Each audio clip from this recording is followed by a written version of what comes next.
მოგესალმებით, ვეტერანების საქმეთა სახელმწიფო სამსახურის დირექტორის მოადგილე ჯანდრიულ გირიამ. შემსაგურადოს სფეროში შემოდის სოციალური საკითხთა დეპარტამენტი, სააღრიცხვო ანალიტიკური დეპარტამენტი.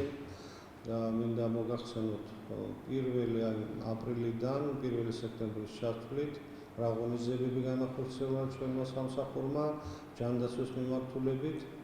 დაახლოებით ჩვენ მოგმართა 821 ადამიანმა სხვადასხვა სახის სამედიცინო მომსახურებაზე. აქედან 226 ადამიანი იყო მედიკამენტებზე განცხადებით მომართული. აქ არის საუბარი იმაზე, რასაც არ აფინანსებს საყოველთაო ჯანდაცვა და თვითონ ვეტერანს უწევს ამ თანხების გადახდა. ჩვენი სამსახური თანადაფინანსებას უწევს ვეტერანებს სწავლის შესაძენად.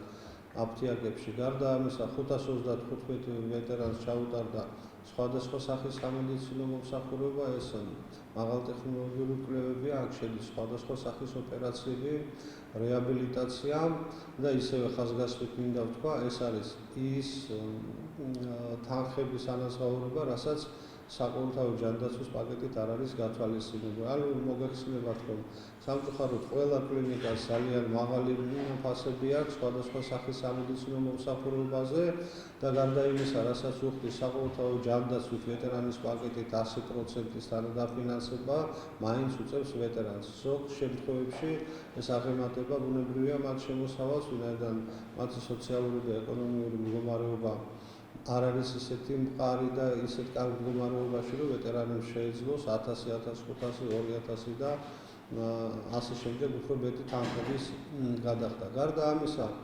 ვეტერანების საქმეთა სახელმწიფო სამსახურში ბატონიკობა გობალაძის მობრძანების შემდეგ 1 აპრილიდან დღემდე განცხადებით სხვადასხვა სახის გარდა სამედიცინოსი განცხადებით მომართა 1187 ვეტერანმა.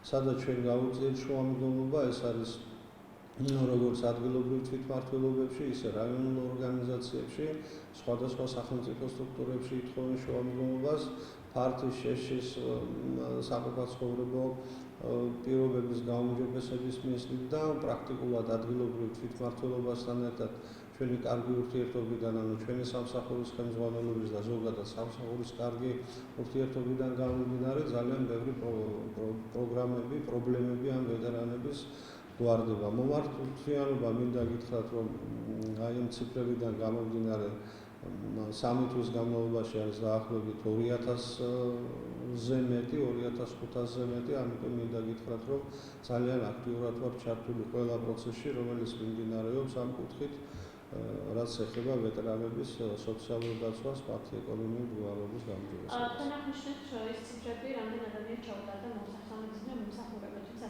სად ტარდება ეს პრობლემა, რაც იყო ჰოსპიტალთან დაკავშირებული, სად გადავიდა, თუ ეს ინდივიდუალურად არის თვითონ ირჩევს პაციენტი? საქართველოში მოქმედი ყველა სამედიცინო დაწესებულებაში შეუძლია მიმართოს ვეტერანს და იქ მოითხოვოს შესაბამისი სერვისები. მინდა გითხრათ, რომ საყოველთაო ჯანდაცვის ვეტერანის პაკეტი ითვალისწინებს ნებისმიერ კლინიკაში იმ ფარგლებში მომსახურებას, რაც არის სახელმწიფოს მიერ დადგენილი.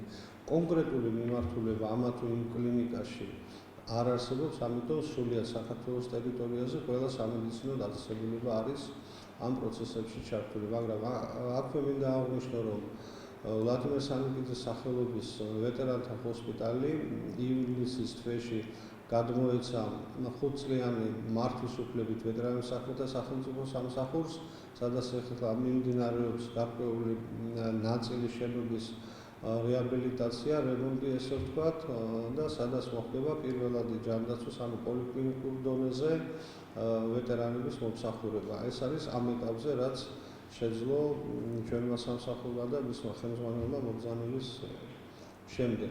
მიუხედავად ამისა, როგორც ვთქვი, კიდე ხაზგასმით აღვნიშნავ, რომ ნებისმიერ სამედიცინო დაწესებულებაში, თუ ეს არის დაუშვათ გადაუდებელი შემთხვევა, მაშინ ნებისმიერ სამედიცინო დაწესებულებაში შეუძლია მიმართოს ვეტერანმა, რომ მიიღოს სრულყოფილი ჯანდაცვის მომსახურება.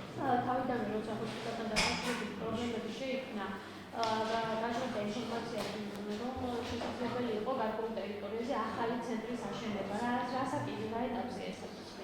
ეს საკითხი მუშავდება, ამ ფორმატით პირდაპირ აქვს დავალებული ჩვენ სამსახურის დირექტორის პირველ ადგილას, რომელიც უშუალოდ აწარმოებს მოლაპარაკებებს სხვადასხვა კომპანიებთან იმისათვის, რომ აშენდეს ან გადმოეცეს ჩვენ სამსახურს შენობა, რომელიც იქნება იმ სტანდარტებით ახალი სამედიცინო აღჭურვილობის მქონე ან სამედიცინო დაწესებულების სტანდარტის შენობა. ეს არის მთავარი, იმიტომ რომ სამწუხაროდ ის ვეტერანთა ჰოსპიტალი, ვლადიმერ სანგიძის სახელობის ჰოსპიტალი არ არის სამედიცინო სტანდარტებით აშენებული შენობა. ამიტომ ბუნებრივია ჩვენი სამსახური მუშაობს ამ მიმართულებით, არაერთი შეხვედრები სხვადასხვა უწყებებთან უკვე ჰქონდა და გარკვეული ძრებიც არის. თუმცა საბოლოო სტადია ჯერ არ ვარ ხსული და ამიტომ ზოგადი ინფორმაცია შემიძლია უბრალოდ მოგაძებოთ, რომ დიახ, ჩვენი სამსახური ნამდვილად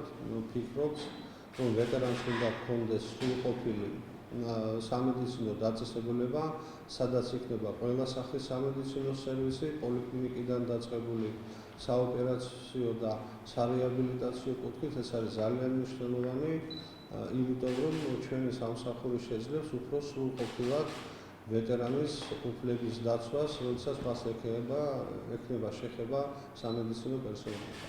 რაც შეეხება იმ ტერიტორიას, ჰოსპიტალის ტერიტორიას, რა ბედი ეწევა ამას?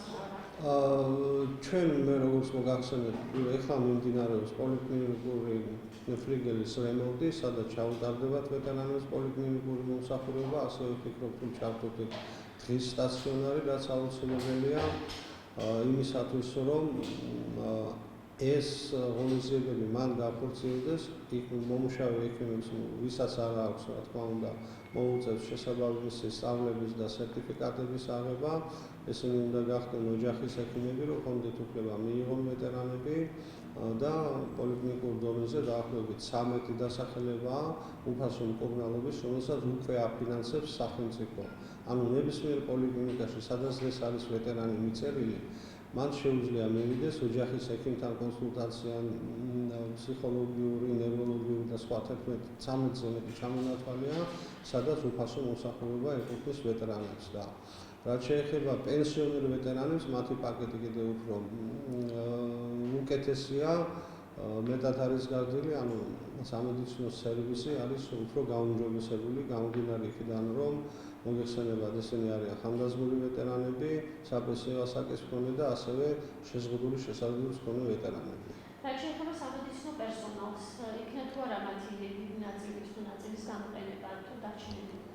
ბუნებრივია, ამ ჩვენი სამსახურის მიზანია, რომ ის ადამიანები, ის წლების განმავლობაში ემსახურებოდნენ ვეტერანებს და პირველად იცნობენ მათ, აქვთ უკვე ერთმანეთის მიმართ გარკვეული დამოკიდებულება, შევინარჩუნოთ სამედიცინო პერსონალი, თუმცა ჯანდაცვის სამედიცინო და საერთაშორისო პრაქტიკებიდან გამომდინარე, ის სავალდებულო სასწავლებლები, ანუ ის სერტიფიკატების აღება აუცილებელია ყველასთვის, ვისაც არ აქვს.